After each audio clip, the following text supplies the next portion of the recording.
మీరిచ్చిన శ్వేతపత్రం మీదనే మాట్లాడే తప్ప నేను వేరే ఒక అక్షరం కూడా మాట్లాడలేదు. ఈ శ్వేతపత్రం మీదనే మీరు ఎందుకు కన్ఫ్యూజ్ అవుతున్నారు? మీ మంత్రుల మధ్యనే ఇంత ఎందుకు గ్యాప్ ఉన్నది? ఒకసారి ఆలోచించుకోమని చెప్పి నేను కోరుతా ఉన్నా. దీని మీదనే నేను మాట్లాడింది. అధ్యక్ష, నేను డిబేషన్ అవుతున్నా కాదు కదా అధ్యక్ష. నేను చూపించి మాట్లాడుతున్నా కదా. నేను ఎక్కడన్నా మీరు డిబేట్ అయితే, నేను పొలిటికల్ ఇష్యూస్ మాట్లాడితే, వాళ్ళ వ్యక్తిగత విషయాలు మాట్లాడితే మీరు అనొచ్చు. నాకు ఎప్పుడు అవ్వట్లేదు అధ్యక్ష. గత 10 సంవత్సరాలుగా వాళ్ళు ఎన్నడైతే వ్యక్తిగతంగా దాడి చేసినా ఒక్కరోజు కూడా నేను మాట్లాడలేదు. ఇక్కడనే కాదు అధ్యక్ష, బయట మైకుల ముందు కూడా మాట్లాడలేదు. నా జీవితంలో ఎప్పుడు కూడా వ్యక్తిగతంగా గురించి మాట్లాడలేదు అధ్యక్ష. వాళ్ళిద్దరికి అన్నదమ్ములకి అలవాటు మొదటి నుంచి కూడా. ఆయన నేను ఎప్పుడు పోలేదు, నేను ఎప్పుడు కూడా అట్లా పోలేదు అధ్యక్ష. అధ్యక్ష దాని మీదనే ఎంక్వైరీ చేయమన్నా, దాని మీదనే అధ్యక్ష నేను కూడా మాట్లాడతా అధ్యక్ష.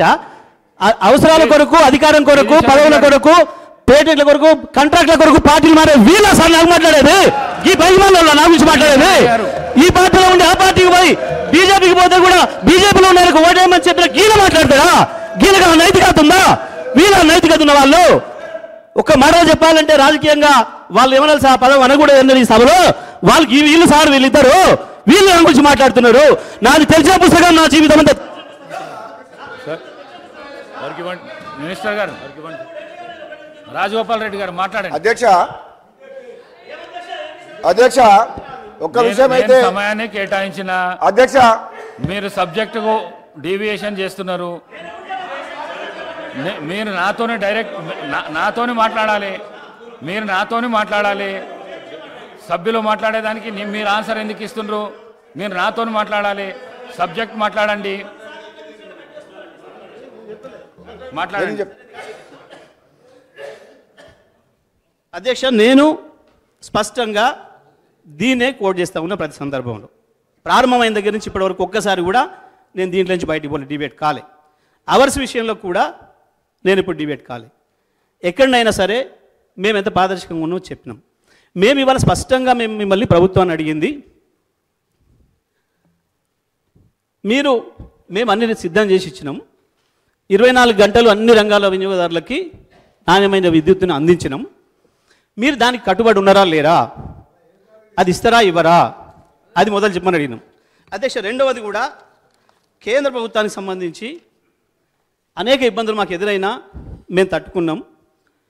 మాకు దాదాపు 35,000 కోట్లు కేంద్రం నుంచి ఆటంకం ఎదురైనా మీటర్లు పెట్టాలనే విషయంలో మేము ఎట్టి పరిస్థితులలో నా కంఠంలో ప్రాణం ఉండగా తెలంగాణ రైతుకు మీటర్ రానివ్వను అని మా ముఖ్యమంత్రి, ఆనాటి ముఖ్యమంత్రి కేసీఆర్ గారు శపథం చేసిండ్రు. దాని ప్రకారం మేము నిలబడి ఉన్నాం. ఇప్పుడు మీరు కూడా మీటర్లు పెట్టకుండా ఉంటారా ఉండరా స్పష్టం చేయాలని చెప్పి మేము కోరుతా ఉన్నాం. ఈ సభ ద్వారా రైతాంగం తరఫున మేము కోరుతా ఉన్నాం. మేము ఇచ్చిన పద్ధతిలోనే 24 గంటలు అన్ని రంగాల వినియోగదారులకు ఇస్తారా ఇవ్వరా చెప్పాలని చెప్పి మేము స్పష్టంగా కోరుతున్నాం అధ్యక్ష. ఇవాళ వీళ్ళు మేమేం కరెంట్ ఇవ్వలేదు, వాళ్ళు తయారు చేసిపోయిన కరెంటే, వాళ్ళు పెట్టిన చెట్లకు మొలిసిన కరెంటే మేము ఇచ్చిన మాట్లాడుతున్నారు అధ్యక్ష. సమైక్య ఆంధ్రప్రదేశ్లోనే ఉన్ననాడు మీరు ఇవన్నీ ప్రారంభించింది నిజమే అయితే ఎందుకు ఇవాళ ఆంధ్రప్రదేశ్లో ఇప్పటికి కూడా 7 గంటల కరెంట్ వస్తుంది రైతాంగానికి? ఎందుకు ఇంకా అక్కడ విద్యుత్ కోతలు ఉన్నాయి? ఎందుకు మీ పరిపాలనలో ఉన్న రాజస్థాన్లో విద్యుత్ కోతలు ఉన్నాయి? ఎందుకు మీ కర్ణాటకలో విద్యుత్ కోతలు ఉన్నాయి? ఇవాళకి కూడా 3 గంటలకు మించి ఇస్తలేరు అని చెప్పి కర్ణాటకలో రైతాంగం పెద్ద ఎత్తున రోడ్ల మీదకి వచ్చి ప్రదర్శనలు చేస్తున్నారు. ముసళ్ళను తీసుకొచ్చి అక్కడ వదిలిన సంఘటనలు మనం చూస్తున్నాం. మీ పరిపాలనలో ఉన్న ఏ ఒక్క రాష్ట్రంలో కూడా రైతాంగానికి ఇంతవరకు కూడా 9 గంటల విద్యుత్ ఇచ్చిన పాపాన పోలేదు. ఇవాళ రైతాంగానికి అందుబాటులోకి తీసుకొచ్చి 24 గంటలు కరెంట్ ఇచ్చిన ఏకైక రాష్ట్రం తెలంగాణ రాష్ట్రమే. గత 5 సంవత్సరాలు 2018 నుంచి డిసెంబర్ వరకు కూడా, మొన్న డిసెంబర్ వరకు కూడా ఇచ్చింది మేమే అనే విషయాన్ని మేము స్పష్టంగా చెప్తున్నాం. ఇవాళ రైతాంగంలో ఉంది, రైతాంగం స్పష్టంగా ఉన్నారు, ప్రజలందరూ స్పష్టంగా ఉన్నారు. ఏ పారిశ్రామికవేత్తను అడిగినా చెప్తారు, ఏ విద్యార్థిని అడిగినా చెప్తారు, ఏ అక్కని అడిగినా, ఏ తల్లిని అడిగినా, ఏ చెల్లిని అడిగినా చెప్తారు. మంచిల బాధలు ఆనాడు ఉండే ఏముండే, ఇవాళ ఏముండే, కరెంటుతో ఏకంగా సమస్యలు పడ్డారు, బోర్ బావుల దగ్గర పోయి ఎన్ని గంటలు ఎట్లా నిలబడ్డారు, అన్ని విషయాలు కూడా ప్రజల ముందు ఉన్నాయి. మేము స్పష్టంగా చెప్తున్నాం, తప్పకుండా మేము చేసింది ఏదైతే ఉందో దాన్ని నిలబెట్టుకునే ప్రయత్నం చేసినా చాలు. మీరు అంతకంటే గొప్పగా చేయడం మీతో కాదు, మాకు ఆ సంగతి తెలుసు, కానీ అది నిలబెట్టుకున్నా చాలు. ఇప్పటికైనా మేము అడుగుతున్నది స్పష్టంగా చెప్పమని, ఈ చర్చ ద్వారా తెలంగాణ రైతాంగానికి మీటరు లేకుండానే విద్యుత్ ఇస్తారా ఇవ్వరా, 24 గంటలు అన్ని రంగాల విద్యుత్ వినియోగదారులకు అందిస్తారా ఇవ్వరా స్పష్టంగా చెప్పాలని, ఈ శ్వేతపత్రం ఏదైతే ఉందో దీన్ని తప్పు తడక చేసుకున్నారు. పవర్ టారిఫ్కు సంబంధించి కూడా పవర్ టారిఫ్ను మేము ఏ పరిస్థితుల్లో కూడా రైతాంగం మీద భారం పడొద్దు, ప్రజల మీద వినియోగదారుల మీద భారం పడొద్దు. ట్రోప్ ఛార్జీలు కూడా ట్రోప్ ఛార్జీల పేరు మీద ప్రజలపైన వినియోగదారులపైన భారం పడుతుంది అని చెప్పేసి ఆ రోజు గౌరవ ముఖ్యమంత్రి ఆనాటి ముఖ్యమంత్రి గారు మా నాయకుడు కేసీఆర్ గారు అది కూడా మనమే తీసుకుందాం. రైతాంగం పైన ₹1 ఖర్చు పడొద్దు, ప్రజలపైన భారం పడొద్దు. తెలంగాణ ప్రజలు 60 ఏళ్ళు అనుభవించిన శిక్ష చాలు, ఇక మళ్ళీ శిక్ష పడనియొద్దు అని చెప్పి ఆ రోజు నిర్ణయం తీసుకున్నారు. టారిఫ్ కూడా పెంచకుండా ఉండాలి. అంతేకాదు మీరు ఇచ్చిన 200 యూనిట్ల వరకు అందరికీ తెల్ల రేషన్ కార్డులు ఉన్న ప్రతి ఒక్కరు కూడా ఏదైతే ఫ్రీగా విద్యుత్ ఇస్తానన్నారో ఆ విద్యుత్ కూడా అందిస్తారా ఇవ్వరా, దాని నుంచి కూడా తప్పించుకుంటారా చెప్పాలి. తప్పకుండా మీరు కరెంటు టారిఫ్ను కూడా పెంచకుండా ఉన్నదున్న పద్ధతుల్లో రూపాయి అప్పు లేకుండా తప్పకుండా మీరు చేయాలని మేము కోరుకుంటున్నాం. ఆ రకంగా మీరు ఇచ్చిన అన్ని హామీలు నెరవేర్చాలి. ఈ రాష్ట్ర ప్రజలపైన రాష్ట్ర ఖజానా పైన రూపాయి అప్పుభారం పడకుండా తప్పకుండా మీరు ఏదైతే చేస్తామని చెప్తున్నారో ఇవాళ దాన్ని మేము వెల్కమ్ చేస్తున్నాం. మీ విచారణను కూడా వెల్కమ్ చేస్తున్నాం, ఏం సందేహం లేదు. కానీ ఇచ్చిన మాటలు తప్పించుకోవడం కొరకు కుంటి సాకులు వెతికే పనిలో మాత్రం పడొద్దు.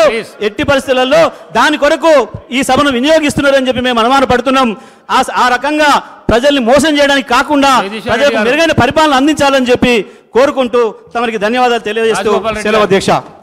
రాజగోపాల్ రెడ్డి గారు. అధ్యక్ష, నేను యాక్చువల్గా మీరు స్పీకర్గా ఎన్నికైన రోజు ఆ సీట్లో కూర్చున్న రోజు నేను ఒక మాట చెప్పిన అధ్యక్ష. గతంలో నేను శాసనసభ్యునిగా ఉన్నప్పుడు పోయినసారి మాకు అడుగడుగున అడ్డంకులు సృష్టించిండ్రు, మాట్లాడే అవకాశం ఇవ్వలేదు, సమస్యల గురించి మాట్లాడే అవకాశం ఇవ్వలేదు. కానీ నేను మన ప్రభుత్వం మీరు సహకరించి ప్రతిపక్ష సభ్యులకు సమయం ఇవ్వాలి, ప్రజాస్వామ్యాన్ని కాపాడే విధంగా వాళ్ళందరినీ కూడా వాళ్ళ గొంతు నొక్కేయొద్దని చెప్పి నేను మిమ్మల్ని అభ్యర్థించినా నేను సహకరిస్తానని కూడా చెప్పిన అధ్యక్ష. కానీ ఈరోజు మొదటి రోజు నుంచి వాళ్ళ ప్రవర్తన చూస్తుంటే వాళ్ళ మాట్లాడే విధానం గవర్నర్ ప్రసంగం మీద కూడా చూస్తుంటే ఎంత అధికారంలో పర్మనెంట్గా ఇక్కడనే ఉంటాం అనుకున్న వాళ్ళు ప్రజలు ఇచ్చిన షాక్ ట్రీట్మెంట్తో అక్కడికి పోయిన తర్వాత మతి భ్రమించి ఫ్రస్ట్రేషన్లో ఏం మాట్లాడుతారో అర్థమవుతలేదు అధ్యక్ష. నిజంగా వాళ్ళు ఏమనుకున్నారు, ఈ తెలంగాణ రాజ్యానికి రాజు మీరందరు ప్రజలు, మీరు బానిసలు అనే ఒక భావనలో వాళ్ళు ఉన్నారు. కానీ ఈ ప్రజలు వీళ్ళు ఇన్ని పనులు గొప్ప పనులు చేసినామని చెప్పిన తర్వాత కూడా వీళ్ళ అహంకారమైన మాటలు చూసి బుద్ధి చెప్పాలని ఇక్కడ ఉన్న వాళ్ళని అక్కడికి పంపించారు అధ్యక్ష. ఇంకా కూడా బుద్ధి రాకుండా ఇష్టం వచ్చినట్టు నోటికి పార్టీలు మారినామని చెప్పి మా కోమటిరెడ్డి బ్రదర్స్ అంటున్నారు. మీ నాయకుడు కేసీఆర్ గారు ఏ పార్టీలో రాజకీయ జీవితం మొదలుపెట్టిండ్రు, ఆ తర్వాత కాంగ్రెస్ నుంచి టీడీపీకి ఎట్లా వచ్చిండ్రు, ఆ తర్వాత టీఆర్ఎస్ 3 పార్టీలు మారిన చరిత్ర మీ నాయకుంది. అది మర్చిపోవద్దు అధ్యక్ష. నేను ఎక్కువ మా డిప్యూటీ సీఎం గారు ఈ పవర్ పాయింట్ ప్రజెంటేషన్ శ్వేతపత్రం సంబంధించి కొన్ని విషయాలు చెప్పిండ్రు. దాంట్లో ఆ బుక్లో క్లారిటీగా ఉన్నాయి నెంబర్స్. గత 10 సంవత్సరాలలో వీళ్ళు చేసిన విధ్వంసం వల్ల ఈ విద్యుత్ సంస్థలు ఎట్లా నష్టాలకు పోయినాయి అని చెప్పి శ్వేతపత్రంలో చాలా డీటెయిల్గా ఉన్నది. అందులో లోతుగా నేను పోను అధ్యక్ష. అదేవిధంగా ఈ మంత్రి గారు మాట్లాడిన మాటలు విన్న తర్వాత గౌరవ ముఖ్యమంత్రి గారు కూడా యాదాద్రి పవర్ ప్లాంట్ విషయంలో కానీ భద్రాద్రి పవర్ ప్లాంట్ విషయంలో అవుట్డేటెడ్ టెక్నాలజీ తీసుకొచ్చి ఏ విధంగా మనకు ₹4 యూనిట్ దొరికే పవర్ని ₹6-7 పోయిందో వాళ్ళు చేసిన తప్పిదం మీద, అదేవిధంగా ఛత్తీస్గఢ్ తోటి మనం ఒప్పందం చేసుకొని సకాలంలో డబ్బు చెల్లించకుండా ఈరోజు బయట ఎక్కువ రేటుకు ఛత్తీస్గఢ్ అగ్రిమెంట్ కాదని చేసిన పొరపాట్ల మీద ఎంక్వైరీ చేస్తామని చెప్పి చాలా డీటెయిల్గా చెప్పారు అధ్యక్ష. వీళ్ళ భవిష్యత్తు ఎక్కువ రోజులు ఏం సమయం పట్టదు. మీరే ఎంక్వైరీ ఆర్డర్ ఇచ్చిండ్రు, ముఖ్యమంత్రి గారు ఆదేశించిండ్రు. దర్యాప్తు సంస్థలు ట్రాన్స్పరెంట్గా బయటకు వచ్చిన తర్వాత వీళ్ళ గురించి ఇప్పుడు ఆలోచించుకుంటే జాలేస్తుంది, బాధ అవుతుంది. రాబోయే రోజుల్లో వీళ్ళ పరిస్థితి ఎట్లుంటుందని చెప్పి భయంకరమైన పరిస్థితిలో మీరు నెట్టబోయబడతారు. మీరు చేసిన తప్పులు మామూలు తప్పులు కాదు. ఈ రాష్ట్ర ప్రజల జీవితాలతో ఆడుకొని ఎన్నో ఆశలతోటి ఆత్మ బలిదానంతో వచ్చిన తెలంగాణని అప్పులపాలు చేసి ఈయన అంటాడు మన మంత్రి గారు, మాజీ మంత్రి గారు కిరసనాయిల దీపంలో చదువుకున్నంట. ఈ కిరసనాయిల దీపంలో రాదుకున్న మాజీ మంత్రి, కిరాయి ఇంట్లో ఉన్న మాజీ మంత్రి 2014లో ఈరోజు నాగారం తుంగతుర్తిలో బంగ్లా కట్టి 1000 కోట్లు ఎట్లా సంపాదించిన అధ్యక్ష? ఎక్కడికి వెళ్ళి వచ్చినాయి అధ్యక్ష? రాష్ట్రాన్ని అప్పులోకి నెట్టేసి, ఈ పవర్ మినిస్టరు విద్యుత్ సంస్థలను అప్పులోకి నెట్టేసి, ఈయన మంత్రిగా మాత్రం భూములు, ఇసుక మాఫియా 1000 కోట్లు దోచుకున్న చరిత్ర ఈయనని మాకు చెప్తున్నా అధ్యక్ష. అధ్యక్ష, మరి అన్ని మాటలు నన్ను అన్నప్పుడు నేను మాట్లాడగా అధ్యక్ష, నన్ను పార్టీ మారినవని అధ్యక్ష అన్నాడు అధ్యక్ష.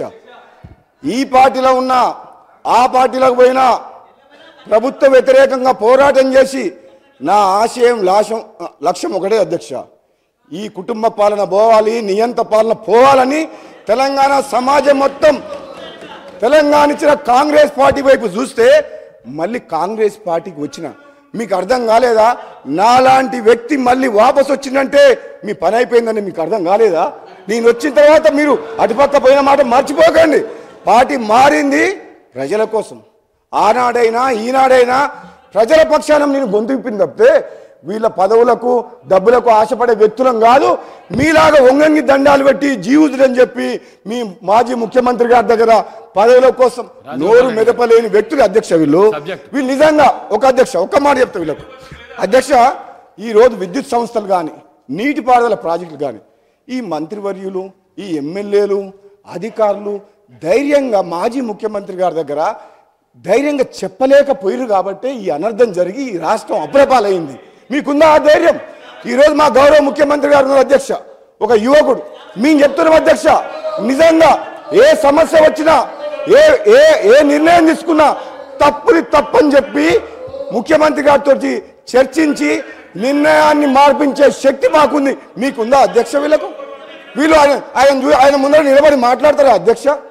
వీళ్ళు ఒక నియంతలాగా పరిపాలిస్తున్న ప్రజాస్వామ్యం కూని వేసి ప్రశ్నించే గొంతు లేకుండా చేసిన ఆ ముఖ్యమంత్రికి మాట్లాడే ధైర్యం వీళ్ళకుందా అధ్యక్ష? వీళ్ళు పదవుల కోసం జీవుజులు అనుకుంటా 1000 కోట్లు దోచుకున్న చరిత్ర వీళ్ళది అధ్యక్ష. వీళ్ళు ఈరోజు చెప్తారు అధ్యక్ష, వీళ్ళు ఈరోజు వేదాలు ఒలించినట్టు 10 ఏళ్ళు పాపాలు చేసి పేద ఒక్క నిమిషం సార్, ఒక్క నిమిషం.